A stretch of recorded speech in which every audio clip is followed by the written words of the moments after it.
আসসালামু আলাইকুম ওরহমতুল্লাহি ওবারাকাতুহু। আলহামদুলিল্লাহি ওয়াহদা ওয়াসসালাতু ওয়াসসালামু আলা মান লা নাবিয়্যা বা'দা। আউযু বিল্লাহি মিনাশ শাইতানির রাজীম। ফালইয়াহযারিল্লাযীনা ইউখালিফুনা আন আমরিহি আন তুসিবাহুম ফিতনাতুন আও ইউসিবাহুম আযাবুন আলীম। পিস টিভি বাংলার সম্মানিত দর্শক ও শ্রোতামণ্ডলী, সুন্নাতের মূল্যায়ন আলোচনায় আপনাদেরকে মোবারকবাদ, স্বাগত জানাচ্ছি। আমরা রাসূলুল্লাহ সাল্লাল্লাহু আলাইহি ওয়াসাল্লামের সুন্নাতকে কিভাবে মূল্যায়ন করব, এই দৃষ্টান্ত আমরা সাহাবা কিরামের নিকট থেকে নিচ্ছিলাম, তারা কিভাবে মূল্যায়ন করেছেন। আমরা আগের পর্বগুলোতে দৃষ্টান্ত পেশ করেছি যে এত মূল্যায়ন সাহাবা কিরাম করেছেন। নবী মুহাম্মদ সাল্লাল্লাহু আলাইহি ওয়াসাল্লাম বলেছেন, সঙ্গে সঙ্গে সাহাবা কিরাম গ্রহণ করেছেন, যার কারণে তারা অনেক কল্যাণ প্রাপ্ত হয়েছেন। যদি কখনো একটু সুন্নাতের উল্টা হয়েছে, তখন রাসূলুল্লাহ সাল্লাল্লাহু আলাইহি ওয়াসাল্লামের ভূমিকা ক্ষেত্রে কেমন ছিল সেটা একটু লক্ষণীয় আমাদের কাছে। অবশ্যই এটা চিন্তার বিষয়, ভাববার বিষয়।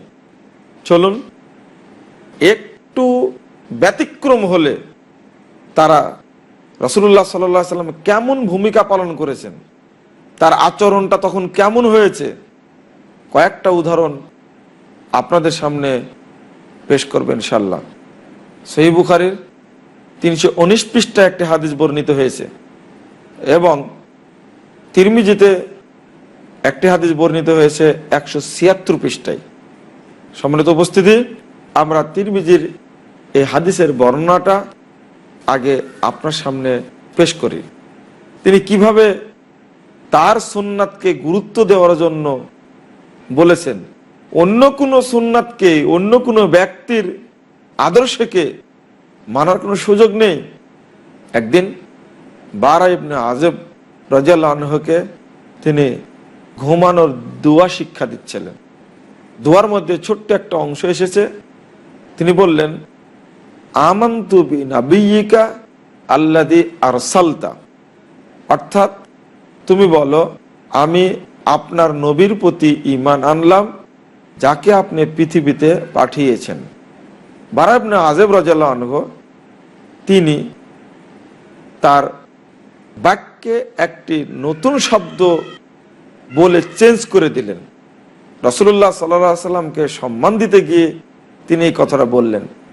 তিনি বললেন, আমানতু বি রাসূলিকা আল্লাযী আরসালতা, আমি আপনার রাসূলের প্রতি ঈমান আনলাম, যাকে আপনি নাজিল করেছেন। সম্মানিত উপস্থিতি, ছোট্ট একটি কথা এখানে একটু চেঞ্জ করেছেন। বললেন, আমানতু বি নাবিয়্যিকা। নবী মুহাম্মদ সাল্লাল্লাহু আলাইহি ওয়াসাল্লাম শিক্ষা দিচ্ছিলেন যে বলো যে আমি ঈমান আনলাম তোমার নবীর প্রতি, যাকে তুমি প্রেরণ করেছো। কিন্তু বারা ইবনে আযিব উল্টা এখানে নবীর স্থানে রাসূলুল্লাহ সাল্লাল্লাহু আলাইহি ওয়াসাল্লামকে যোগ করলেন, রাসূল শব্দটি যোগ করলেন। এই কথা বলা মাত্রই বারা ইবনে আযিব বলছেন, ফাতাআনা বিয়াদিহি ফি সাদরি। নবী মুহাম্মদ সাল্লাল্লাহু আলাইহি ওয়াসাল্লাম, আমি যখন এই কথাটা নবীর কাছে রাসূল শব্দটি যোগ করেছি, সঙ্গে সঙ্গে আল্লাহর নবী আমার বুকে ঘুষি মেরে বলছেন, কুল বিনাবিয়্যিকা, তুমি বলো যে তোমার নবীর প্রতি ঈমান আনলাম। এখানে রাসূল সাল্লাল্লাহু আলাইহি ওয়াসাল্লাম নবীর স্থানে রাসূল শব্দটি মেনে নেননি। কেন? কারণটা কি? এটা চেঞ্জ করার কি অধিকার নবী মুহাম্মদ সাল্লাল্লাহু আলাইহি ওয়াসাল্লাম আছে? না, নেই। কারণ এটা আল্লাহ কর্তৃক প্রদত্ত। আল্লাহই সবচেয়ে ভালো জানেন এখানে কোনটা যোগ করলে, কোন শব্দ সেট করলে মানুষের জন্য কল্যাণ হবে। কারণ আগেই শুনেছেন আপনারা যে শরীয়ত প্রত্যেকটি আল্লাহ প্রদত্ত।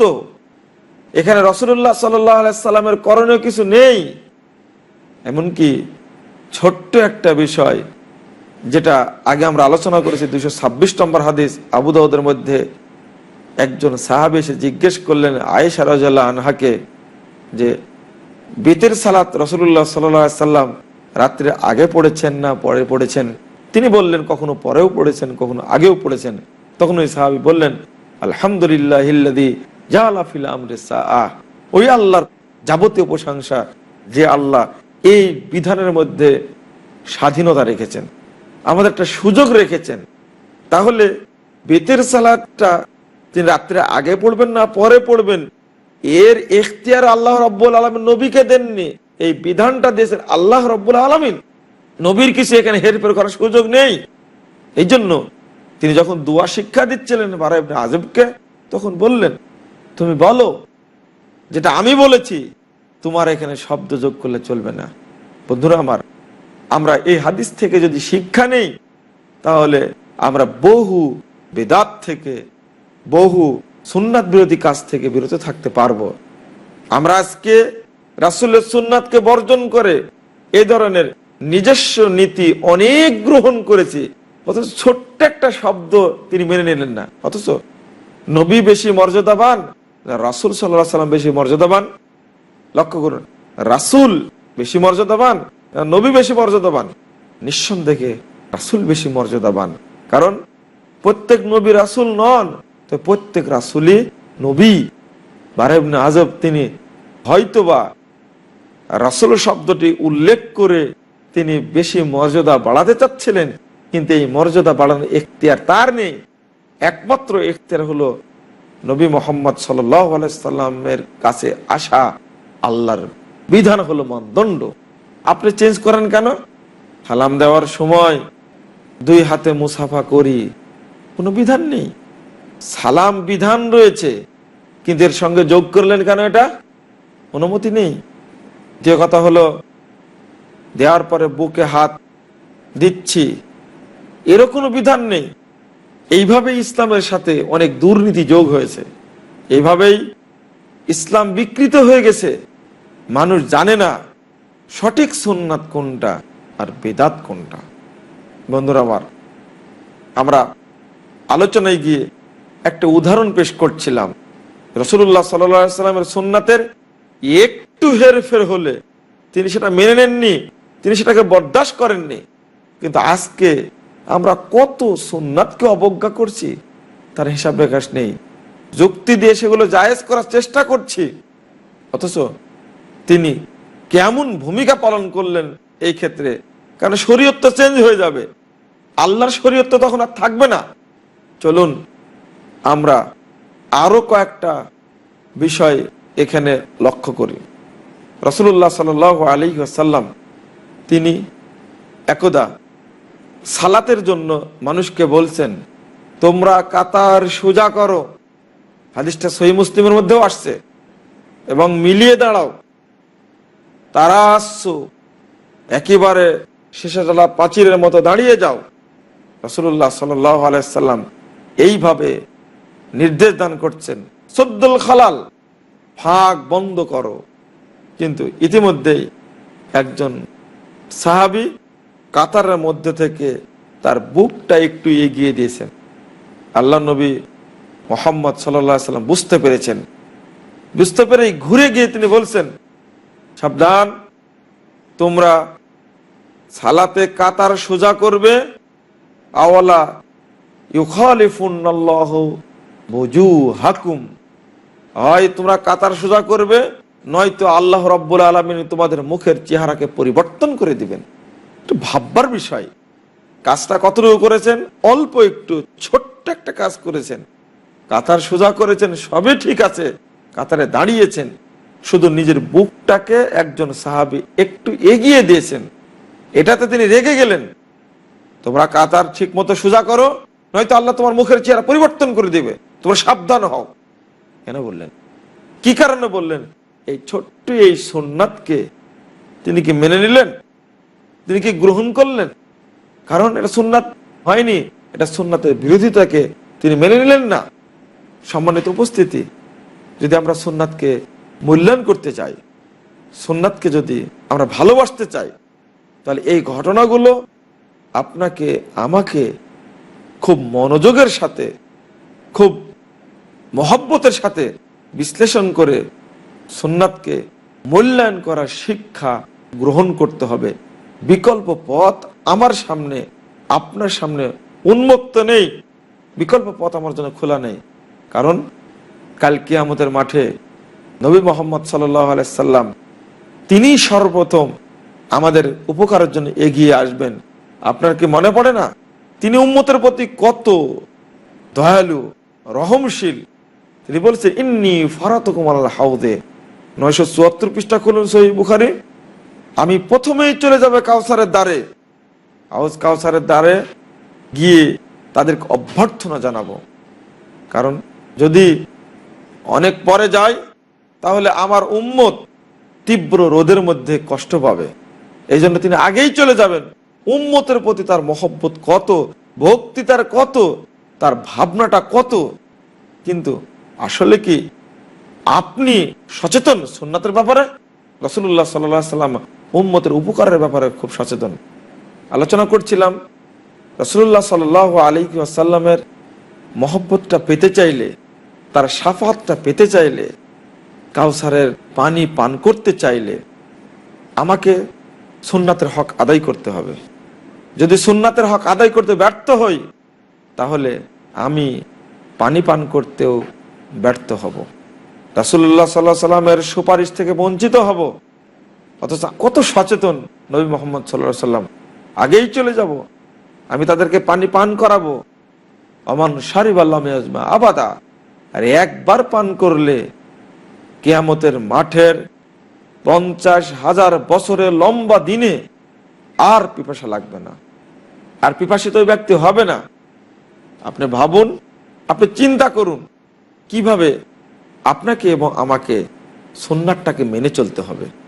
রাসূল সাল্লাল্লাহু আলাইহি সাল্লাম বলছেন, আমি পানি পান করাতেই থাকবো। ইতিমধ্যেই বহু দল আমার সামনে আসবে, অসংখ্য দলে মানুষ বিভক্ত। আজকে কেউ নবীকে মানে না, নবী মুহাম্মদ সাল্লাল্লাহু আলাইহি সাল্লামকে কেউ গুরুত্ব দেয় না। বিভিন্ন পীর, বিভিন্ন ইমাম, বিভিন্ন নেতা, বিভিন্ন ব্যক্তি, বিভিন্ন মনীষী, বিভিন্ন দার্শনিক, বিভিন্ন পণ্ডিতকে মানুষ গুরুত্ব দেয়, নবীকে কেউ গুরুত্ব দেয় না, কেউ মানতে চায় না। রাসূল সাল্লাল্লাহু আলাইহি সাল্লাম বলছেন, এরা আমার কাছে পানি পান করতে আসবে, আমি তাদেরকে চিনতে পারবো, এরা আমার উম্মত, তারাও আমাকে চিনতে পারবে, ইনি আমাদের নবী। কিন্তু সুম্মা ইউহালু বাইনি ওয়া বাইনাহুম, অতঃপর দেওয়াল সৃষ্টি করা হবে, আর সৃষ্টি করা হবে, পানি পান করাতে বাধা দেওয়া হবে, গেট বন্ধ করে দেওয়া হবে। আমি বলবো, এরা তো আমার উম্মত, তোমরা বাধা দিচ্ছ কেন? তাকে বলা হবে, ইন্নাকা লা তাদরি মা আহদাসু বাদাক, হে মুহাম্মদ সাল্লাল্লাহু আলাইহি সাল্লাম, আপনি জানেন না এরা আপনার মৃত্যুর পরে আপনার সুন্নাতকে ছেড়ে দিয়ে কত নিজস্ব ভুয়া আমল করেছে, কত উদ্ভট আমল করেছে, কত বেদাতে আমল করেছে। আপনি তাদেরকে পানি পান করাবেন না, তাদের সুপারিশ করবেন, হতে পারে না। তখন আল্লাহ নবী বলবেন, সোহকান সোহকান লিমান গায়্যারা বাদি, দূর হও, দূর হও যারা আমার মৃত্যুর পরে আমার সুন্নাতকে নষ্ট করেছে। এই জন্যই সাহাবা কেরাম কঠোর ছিলেন, সুন্নাতকে নষ্ট করতে দেননি, কত কঠোর ছিলেন। চলুন আমরা একটি ঘটনা আপনাদের সামনে উল্লেখ করি। এক শ্রেণীর মানুষ মসজিদে নববীতে গোল হয়ে বসেছে, বসে সুবহানাল্লাহ 100 বার, আল্লাহু আকবার 100 বার, লা ইলাহা ইল্লাল্লাহ 100 বার গণনা করছে কঙ্কর দ্বারা। এই অবস্থা দেখে আবু মুসা আশআরী রাদিয়াল্লাহু আনহু তিনি দৌড় দিলেন ইবনু মাসউদের বাসায়। ইবনু মাসউদ রাদিয়াল্লাহু আনহুর বাসায় গিয়ে বলছেন, তুমি দ্রুত মসজিদ আসো, দেখো অবস্থাটা কি। তিনি বেরিয়ে আসলেন। আব্দুল্লাহ ইবনে মাসউদ রাদিয়াল্লাহু আনহু ছিলেন অত্যন্ত প্রথিত যশা, অত্যন্ত মর্যাদাবান সাহাবী। তিনি এসে দরজায় দাঁড়িয়ে দেখলেন যে অবস্থা, তারা এমন একটা কাজ করছে, দেখুন যে কাজটা করছে সুন্নাত বিরোধী।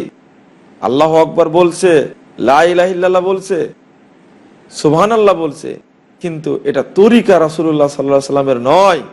তিনি ঢুকলেন, মসজিদের দরজায় দাঁড়িয়ে বলছেন, ইয়া উম্মাত মুহাম্মদ, হে মুহাম্মদ সাল্লাল্লাহু আলাইহি সাল্লাম উম্মত, আসরা হালাকাতাকুম, তোমাদেরকে ধ্বংস এত তাড়াতাড়ি পেয়ে গেল। নবী মুহাম্মদ সাল্লাল্লাহু আলাইহি সাল্লাম বিদায় হওয়া বেশি দিন হয়নি।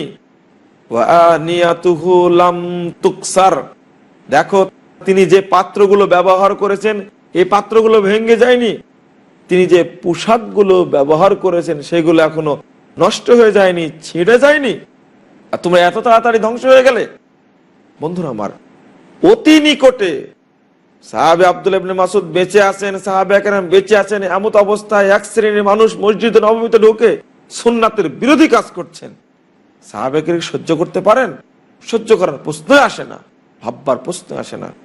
তিনি মসজিদে ঢুকলেন, ফামাররা বিইমরাতিন তুসাব্বিহু বিল হাসা, দেখছেন যে একজন মহিলা ছোট ছোট পাথর, কুচি, কঙ্কর দ্বারা সুবহানাল্লাহ, আল্লাহু আকবার, লা ইলাহা ইল্লাল্লাহ বলছেন। এটা দেখে তিনি সহ্য করলেন না, কতাহা ওয়া কদাফাহা, তিনি কেড়ে নিলেন এবং তাকে দূরে নিক্ষেপ করলেন, ফেলে দিলেন। ওয়া মাররা বিরাজুলিন ফাজারাবা বিরিজলিহি ইউসাব্বিহু বিত্তাসবিহ, আর যখন আরেকজন ব্যক্তির কাছে অতিক্রম করলেন, দেখলেন এই ব্যক্তি সে কোনো ফসলের গুটি দ্বারা, দানা দ্বারা তিনি তসবিহ গুনাহ করছেন।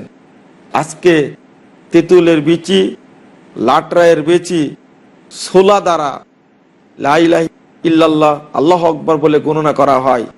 অথচ এটাকে কতদিন পূর্বে ইবনু মাসউদ রাদিয়াল্লাহু আনহু ধিক্কার দিয়েছেন, তাই করেছেন, লাথি মেরে মসজিদ থেকে বের করে দিলেন এবং বললেন, লাকাদ সাবাকতুম আসহাবা রাসূলিল্লাহ সাল্লাল্লাহু আলাইহি সাল্লাম, তোমরা রাসূলের সাহাবী হিসাবে অগ্রগামী হয়েছো, তোমরা ইলমের দিক থেকে সাহাবীদের নিকটবর্তী হয়েছো, সাহাবীদের যুগে এসেছো, আর তোমরা অন্ধকার বিদআতের উপরে আরোহণ করেছো। তোমরা কিসের ইলম পেলে? ধমক দিয়ে বের করে দেন মসজিদ নববী থেকে। আজকে অধিকাংশ মসজিদেই এইভাবে জিকির করা হচ্ছে, কেউ কিছু বলে না। আজ থেকে 1450 বছর পূর্বে সাহাবে কেরাম নীতিকে বাদ দিয়েছেন। সম্মানিত উপস্থিতি, আপনাকে যেই নসিহত করুক, যেই প্রতারণার মধ্যে ফেলুক, আপনি যদি ধোঁকার মধ্যে পড়ে যান, আপনি সুন্নাত থেকে বিরত হলেন। ইবনে মাসউদ রাদিয়াল্লাহু আনহু এটাকেই তিনি ভৎসনা করে গেছেন, অর্থাৎ আঙ্গুলে তাসবিহ গণনা করতে হবে। আবু দাউদের 1502 নম্বর হাদিসটা খুলুন, নবী মুহাম্মদ সাল্লাল্লাহু আলাইহি ওয়াসাল্লাম বলছেন, তোমরা আঙ্গুলে তাসবিহ গণনা করো, কাল কিয়ামতের মাঠে ফাইন্নাহুন্না মুস্তানতাকাতুন ওয়া মাশহুদাতুন, কাল কিয়ামতের মাঠে আঙ্গুলের গিরাগুলো আল্লাহর সামনে সাক্ষী দিবে, কথা বলবে, সুপারিশ করবে এবং জান্নাতে যাওয়ার জন্য সহযোগিতা করবে। তাহলে আমাদেরকে এই সহিহ হাদিসটা মানতে হবে। তসবিহ দানা দ্বারা, গুটি দ্বারা, কঙ্কর দ্বারা, ফুলা দ্বারা, অনুরূপভাবে তেঁতুলের বেচি দ্বারা, লাটরের বেচি দ্বারা লাখ কালমা পড়া, এই সমস্ত বেদাতি আমলকে বর্জন করতে হবে। দেখুন না ইবনে মাসউদ রাদিয়াল্লাহু আনহু কিভাবে ভূমিকা পালন করলেন, সহ্য করতে পারলেন না। এইভাবেই ঘৃণা করতে হবে, বেদাতকে সুন্নাতে আমল চালু করতে হবে। যদি ওই আচরণটা গ্রহণ করতেন সাহাবে কেরাম, তাহলে আজকে সুন্নাত ডুবে যেত, চলে আসতো বেদাত। বন্ধুরা আমার, আপনি কি আলোচনা শুনে নিরাশ হচ্ছেন? আজকে পাশ্চাত্যে তৈরি হওয়া গণতন্ত্রকে গ্রহণ করলেন কেন? ইসলামকে বাদ দিয়ে রাসূলুল্লাহ সাল্লাল্লাহু আলাইহি সাল্লাম যেভাবে রাষ্ট্র পরিচালনা করেছেন, সুন্নাত দেখিয়ে গিয়েছেন, ওইটাকে আপনি বর্জন করে একটা আধুনিকতার নামে নতুন মতবাদ হিসাবে, ধর্ম হিসাবে চালু হওয়া এই বেদাতকে গ্রহণ করলেন কেন? বন্ধুরা আমার, আপনি একজন মুসলিম হওয়া সত্ত্বেও নবী প্রদত্ত আদর্শকে গ্রহণ না করে আপনি ইউরোপে তৈরি হওয়া জাতীয়তাবাদকে গ্রহণ করলেন কেন? জাতীয়তাবাদ 1789 খ্রিস্টাব্দের কিছুদিন আগে চালু হয়েছে, এটা মানুষকে ধর্মহীন করার জন্য। আপনি এটা গ্রহণ করলেন কেন? ধর্মনিরপেক্ষতাবাদ চালু হয়েছে 1832 সাল থেকে 64 সালের মাঝখানে। আপনি বলুন, আধুনিকতার নামে এই ধর্মনিরপেক্ষ মতবাদকে, সেকুলারিজম গ্রহণ করলেন কেন? নবী মুহাম্মদ সাল্লাল্লাহু আলাইহি সাল্লামকে রাষ্ট্র পরিচালনা করার আদর্শ দিয়ে যাননি। আজকে আমরা রাষ্ট্রীয় বেদাত চালু করেছি, আমরা রাজনৈতিক বেদাত চালু করেছি, আমরা অর্থনৈতিক ক্ষেত্রে বেদাত গ্রহণ করেছি, রাসূলুল্লাহ সাল্লাল্লাহু আলাইহি সাল্লামের পদ্ধতি রীতিকে গ্রহণ করিনি। আপনি নিরাশ হবেন না। মনে রাখবেন, আল্লাহ নবী বলছেন, ইসলাম শুরু হয়েছিল অল্প সংখ্যক মানুষের মাঝ দিয়ে, আবার সায়াউদু কামা বাদা, ইসলাম আবার ফিরে যাবে অল্প সংখ্যক মানুষের মাঝে। ফাতুবালিল গুরাবা, আশঙ্কার কারণ নেই, এই অল্প সংখ্যক মানুষের জন্য রয়েছে জান্নাতের সুসংবাদ। খুলুন 84 পৃষ্ঠা সহিহ মুসলিমে আল্লাহ নবী তাদের পরিচয় বলছেন। মুস্তাদে আহমদ খুলুন 16736 নম্বর হাদিস। ওই সমস্ত লোকের পরিচয় হলো অহুমুল্লাযিনা ইসলিহুন মা আফসাদান নাস মিন বাদি মিন সুন্নতি, রাসূলের পরে যে সকল মানুষ সুন্নাতকে নষ্ট করবে, সুন্নাতকে উৎখাত করবে, এই হাদিস তার প্রকৃষ্ট প্রমাণ। তখন অল্প সংখ্যক মানুষ তারা বলবে এটা হলো সুন্নাত, তারা সুন্নাতকে সংরক্ষণ করবে, সুন্নাতকে মানুষের সামনে উন্মুক্ত করবে এবং বলে দিবে এটা হলো সুন্নাত, এটা হলো বেদাত, এটা হলো তাওহীদ, এটা হলো শিরক, এটা হলো সহিহ, এটা হলো জয়ীফ, এটা হক, এটা হলো বাতিল, এটা সত্য, এটা হলো মিথ্যা। এইভাবে অল্প সংখ্যক মানুষ এটা বলবে। বন্ধুরা আমার, আপনি এই অল্প সংখ্যক মানুষের অন্তর্ভুক্ত হন। বেদাতের সঙ্গে, সুন্নাত বিরোধী কাজের সঙ্গে আপনি কখনো আপোষ করতে পারেন না। যদি জান্নাতে প্রতিষ্ঠিত তওবা গাছের সুসংবাদ আপনি পেতে চান, রাসূলুল্লাহ সাল্লাল্লাহু আলাইহি ওয়াসাল্লামের সুপারিশ যদি আপনি পেতে চান, কাউসারের পানি যদি আপনি পান করতে চান, জান্নাতে যদি আপনি যেতে চান, তাহলে এই অল্প সংখ্যক মানুষের মধ্যে শামিল হয়ে আপনি জান্নাতমুখী হওয়ার চেষ্টা করুন। রাসূলের সুন্নাহ বিরোধী যাবতীয় কার্য বর্জন করুন। আল্লাহ আমাদের সেই তৌফিক দান করুন। আল্লাহ সুন্নাতের উপরে প্রতিষ্ঠিত থাকার তৌফিক দান করুন। আমিন। আকুলু কওলি হাযা আস্তাগফিরুল্লাহ লি ওয়া লাকুম ওয়া লিসাইরিল মুসলিমিন। সুবহানাকাল্লাহুম্মা ওয়া বিহামদিকা আশহাদু আল্লা ইলাহা ইল্লা আনতা আস্তাগফিরুকা ওয়া আতুবু ইলাইকা। ওয়াসসালামু আলাইকুম ওয়া রাহমাতুল্লাহি ওয়া বারাকাতুহু। আল্লাহ